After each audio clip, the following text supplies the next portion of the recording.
Daniel maxes out his 401k every single year, $23,000 a year, right up to the legal limit. His financial advisor calls him a model client. His coworker Megan contributes 15% to her 401k and puts the rest into a brokerage account. Daniel has more money in retirement accounts. Megan has more money she can actually use. And when Daniel needed $40,000 for an emergency at age 45, he discovered something about his own money that nobody warned him about. Let's run the real math. Let's set this up properly. Daniel and Megan both earn $140,000 a year. Same company, same age, same starting point at 28 years old.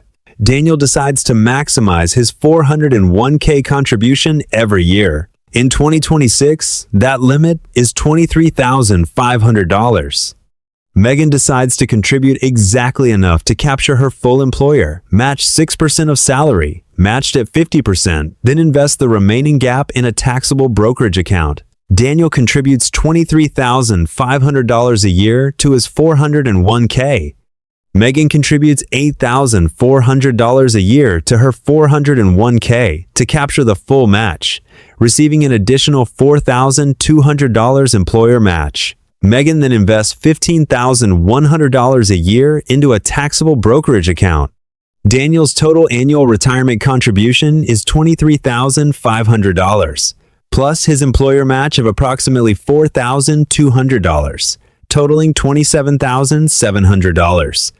Megan's total annual investment across both accounts is $8,400 plus $4,200 match, plus $15,100 brokerage, totaling $27,700. They are investing the identical total amount every year. This is not a story about who saves more. This is a story about where the money goes. At age 45, 17 years into their careers, both have been investing consistently. At 10% average annual return, Daniel's 401k balance is approximately $730,000. Megan's combined balance 401k plus brokerage is approximately $730,000 as well. Identical growth, identical contributions, identical returns. The accounts have grown the same, but the accounts are fundamentally different in one critical way. Here is what happens when Daniel needs money. At 45, Daniel's basement floods. Foundation damage. The repair estimate is $40,000. His insurance covers half. He needs $20,000 immediately. Daniel has $730,000 in his 401k. He has almost no money outside of it. He checks his options. Option 1, a 401k loan. He can borrow up to 50% of his vested balance, or $50,000, whichever is less. He can take a $20,000 loan. He must repay it within 5 years through payroll deduction. If he loses his job before repaying it, the entire remaining balance becomes due within a short window, or it is treated as a withdrawal and taxed plus penalized. Daniel takes the loan. He is now repaying himself $400 a month, money that is no longer available for new contributions or other expenses. Option 2, a hardship withdrawal. He can withdraw the money directly, but every dollar withdrawn from a traditional 401k before age 59 and a half is subject to ordinary income tax plus a 10% early withdrawal penalty. Daniel is in the 24% federal tax bracket. A $20,000 withdrawal triggers $4,800 in federal tax plus a $2,000 penalty plus potentially state tax. To net $20,000 after taxes and penalties, Daniel would need to withdraw approximately $29,000 to $30,000 from his retirement account at age 45, 20 years before he is allowed to access it penalty-free. Megan's basement also floods that same year. Same repair cost, same $20,000 need. Megan opens her brokerage account. She sells $20,000 worth of investments. She pays long-term capital gains tax on the appreciation portion, typically 15% on the gains only, not the full withdrawal. Her effective cost is approximately $1,500 to $2,000 in taxes. The money is in her checking account within 3 business days. No loan, no penalty, no payroll deduction repayment plan, no risk of triggering a tax bomb if she changes jobs. This is the structural problem with maxing out a 401k that nobody discusses when they tell you to contribute as much as possible.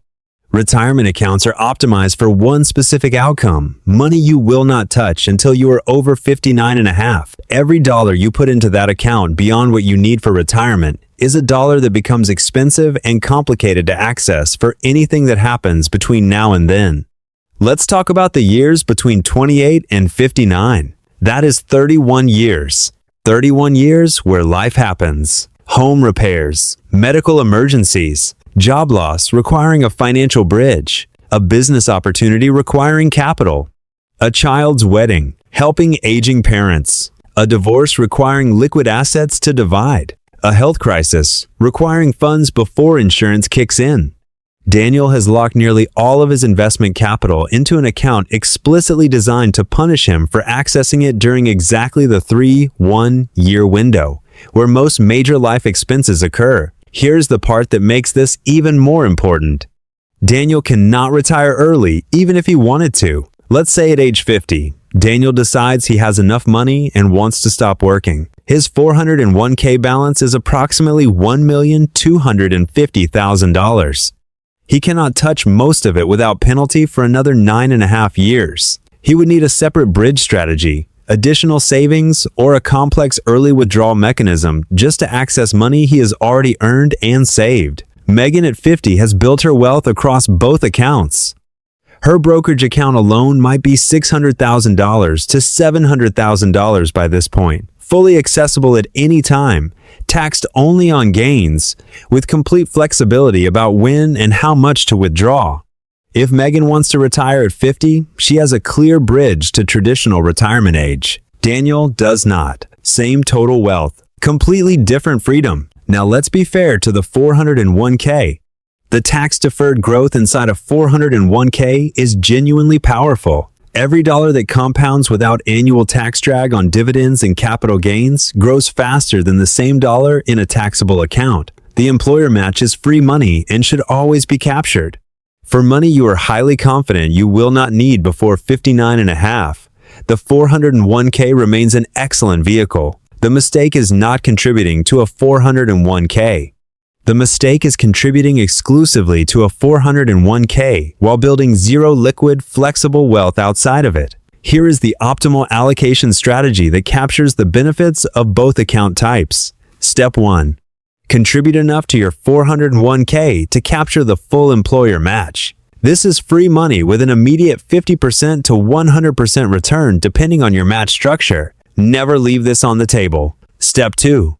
Build an emergency fund of 3 to 6 months of expenses in a high-yield savings account. This handles the small to medium emergencies without touching investments at all. Step 3. Once the emergency fund exists, direct additional savings into a taxable brokerage account up to the point where you have meaningful liquid flexibility typically equal to 1 to 2 years of expenses in invested assets outside retirement accounts. Step 4. Only after steps 1 through 3 are satisfied, consider increasing 401k contributions toward the maximum, understanding that money is now genuinely locked until 59 and a half. This sequence ensures you capture every dollar of free employer match, maintain genuine financial flexibility through your working years, and still build substantial tax-advantaged retirement wealth without locking yourself into a structure where a basement flood becomes a 4-figure tax penalty.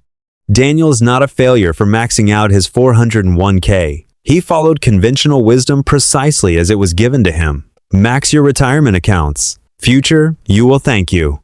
Nobody mentioned that present, you might need that money at 45, 48, or 52, and that the structure designed to protect your future self can become a genuine liability to your present self. The financial advice machine loves blanket recommendations.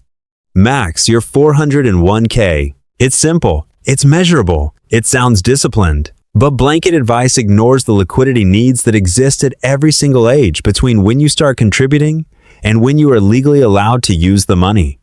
So, before you increase your next 401k contribution to the maximum, ask yourself one question. If I needed $20,000 in cash next month for an emergency, where would it come from? If the honest answer is, I would have to take a loan against my own retirement account or pay taxes and penalties to access my own money, that is the signal that your allocation between retirement and liquid accounts needs to change. Not your total savings rate, just where the money goes.